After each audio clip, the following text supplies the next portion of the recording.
because we think we have fantastic material.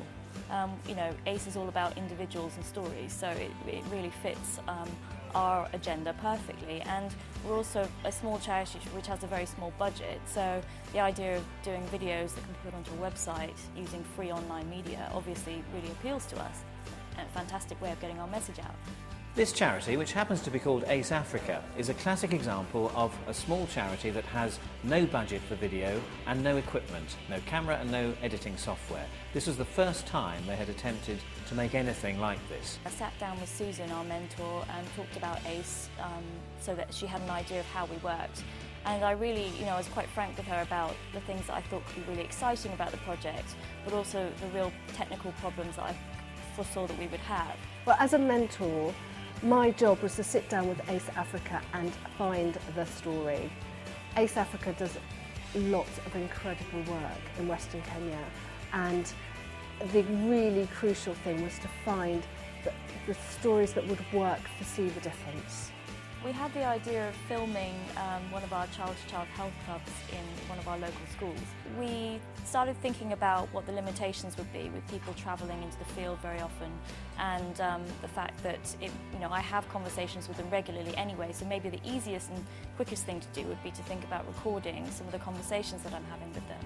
So we set up a system. I have a techie friend who helped me set something up on my computer in about 15 minutes that would allow me to record a Skype conversation. So it's just the rough cut audio recording that we had.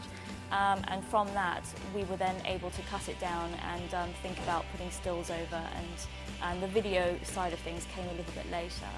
So yeah, one day we just managed to find a camera from another organisation that we borrowed. It was a field worker and a social worker went into the local school, and they spent about half an hour talking to the kids about what they needed to do and actually filming it, so it didn't take very long at all. And the song that they ended up performing was a song that the kids themselves had written about their situation, about being an AIDS orphan, and about their life, and about the things that they hoped for the future. And again, it only took about half an hour to sort out. And once it was finished, one of the field workers popped on a bicycle, cycled over to the nearest internet cafe, spent about half an hour cutting it down and putting some words into the bottom, again based on the children's script, and then they emailed it over to me, so it arrived on my desktop within a day. I took that footage, and I had never done this before, though I am a TV person. I cut it and cut the film on my laptop at home with no special equipment, and now Juliet's going to be able to do that herself.